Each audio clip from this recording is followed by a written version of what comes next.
Tuhan, karuniailah kami hikmat untuk mengerti sabda firman-Mu. Amin. Bapak Ibu Saudara kekasih, firman Tuhan untuk kita dari Yohanes pasal yang ketiga ayat 1-17 dengan tema Kasih Allah begitu besar bagi dunia. Saudara-saudara, apa pendapat kita kalau saya menyebut bahwa Nikodemus dalam bacaan Alkitab ini adalah Nikodemus yang agak lain? Mengapa saya katakan Nikodemus adalah pribadi yang agak lain? Jawabannya terletak pada identitasnya sendiri. Sebab ia bukan orang biasa, dia adalah anggota Sanhedrin, dia pengurus bait Allah, tokoh terpandang dalam masyarakat masa itu. Identitas inilah yang membuat kehadirannya dalam teks ini menjadi sebuah anomali yang luar biasa dalam konteks adanya perjumpaan Yesus dengan orang-orang Farisi. Sebab pada umumnya cerita perjumpaan Yesus dengan orang Farisi selalu ditandai adanya debat kusir, adanya debat kurang yang sehat, bahkan saling menjebak kadang-kadang. Perjumpaan itu selalu ditandai adanya keinginan Farisi untuk menjebak Yesus agar dipersalahkan. Namun dalam teks ini pemikiran seperti itu menjadi buyar. Dikatakan bahwa Nikodemus justru datang mendekati Yesus dan mengawali percakapan sebagai dorongan hati yang kagum. Walaupun orang-orang Farisi sering ingin menjebak Yesus, tetapi Nikodemus justru melihat mujizat yang dibuat Yesus sebagai dasar kekagumannya. Dorongan rasa kagum itulah sesungguhnya yang membuat Nikodemus berani menjumpai Yesus. Dia berani menerobos malam, dia berani melepas jubah wibawanya yang justru membuat posisinya berjarak dengan Yesus. Ia datang bukan sebagai musuh, melainkan datang dengan kegelisahan batin.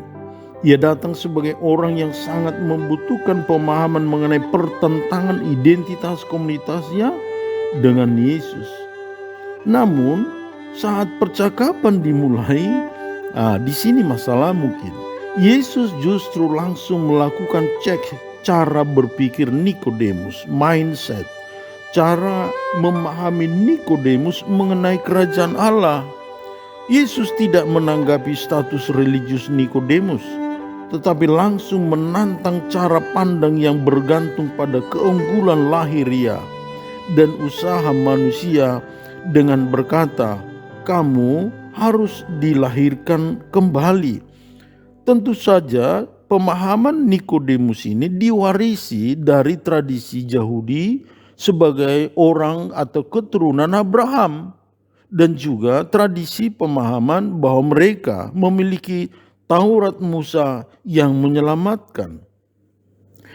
Tapi ketika Yesus mengatakan kamu harus dilahirkan kembali, ini pernyataan menjadi sebuah gangguan eksistensial yang hebat bagi Nikodemus. Sebab secara logis sebagai pejabat agama ia tidak mampu memahami gagasan istilah lahir dari atas. Ketidakmampuan berpikir ini juga dipengaruhi oleh pikir Helenistik yang sangat kuat memengaruhi masyarakat Yahudi masa itu. Bagi Yunani dengan pola pikir dualistik, atas bawah, hitam putih, menganggap bahwa dunia dan surga adalah dua entitas yang tidak ada hubungannya. Dunia adalah tempat kejahatan dan tidak mungkin dari surga. Tidak mungkin ada datang dari surga. Tidak mungkin surga yang datang ke dunia, sebab dunia adalah jahat dan harus dihancurkan. Nikodemus jadinya terjepit dalam benturan konstruksi berpikir antara logika manusia yang kaku dan pekerjaan roh yang merdeka, antara gagasan Abrahamik, Taurat Musa dan Helenistik, dan juga pekerjaan daripada roh yang merdeka. Maka di sini Yesus membuka pemahaman baru mengenai makna kerajaan Allah dan keselamatan hidup. Bagi Yesus, hidup tidak dimulai dari apa yang dimiliki manusia, tidak dimiliki berdasarkan apa yang diwariskan oleh tradisi-tradisi yang dianggap sudah baku itu.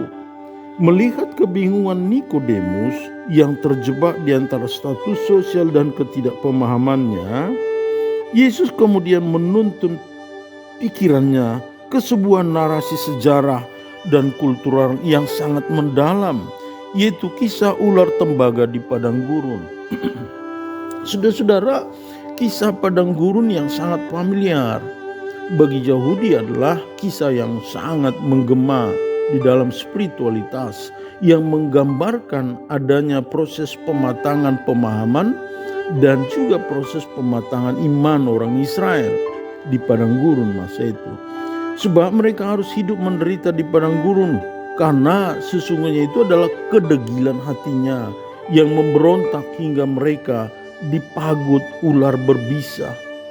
Maka ular adalah simbol kutuk pada masa itu dan juga simbol maut. Tetapi peristiwa padang gurun, Allah memerintahkan Musa untuk meninggikan ular tembaga agar setiap orang yang memandangnya akan mendapat kehidupan, disembuhkan. Itu berarti Allah mengubah ular terkutuk menjadi sarana penyembuhan.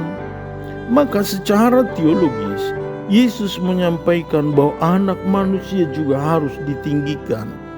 Anak manusia menunjuk pada pribadi sebagai manusia biasa yang dikutuk oleh manusia, tetapi Yesus adalah pribadi yang diutus Allah untuk membawa keselamatan yang akan ditinggikan supaya manusia memperoleh kehidupan.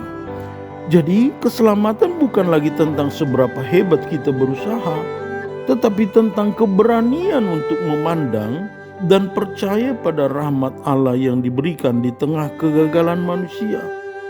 Jadi puncak dari percakapan ini menjadi sebuah proklamasi yang meruntuhkan segala tembok pemisah, pola pikir dualistik, pola pikir yang menganggap Abrahamik, pola pikir yang menganggap Taurat.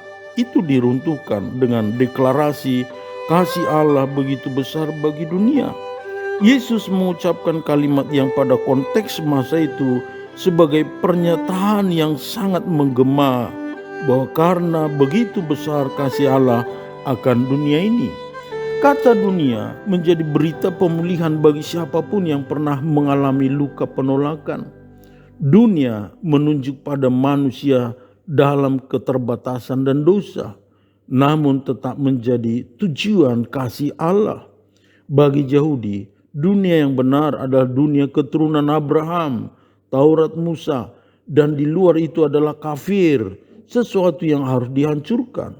Lalu bagi Yunani, Helenistik, dunia yang benar adalah dunia yang tidak ada perpaduannya dengan dunia atas.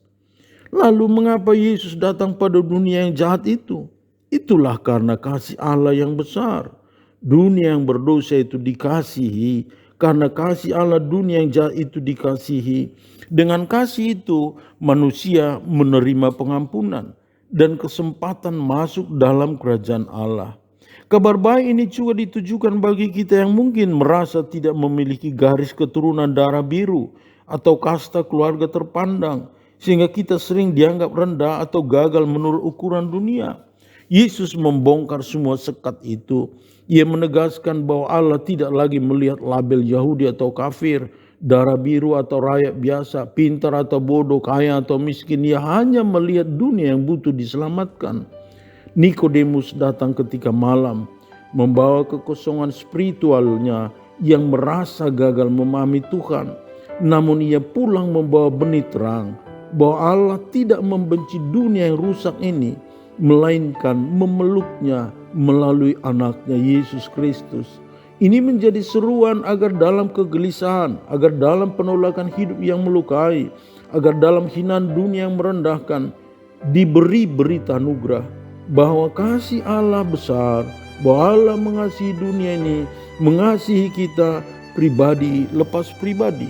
Berita anugerah ini menjadi jaminan bahwa hidup kita akan diberi kesempatan untuk melihat dan merasakan hidup dalam kerajaan Allah. Itu juga berarti Allah mengasihi kita agar kita yang datang membawa masalah, membawa kegelisahan hidup, kiranya mengalami perubahan pikiran untuk menerima dan hidup dalam kerajaan Allah. Maka marilah kita memandang kepada Yesus yang telah ditinggikan, agar kita tidak binasa, melainkan beroleh hidup yang kekal. Amin. Terima kasih Tuhan untuk firman-Mu. Berkati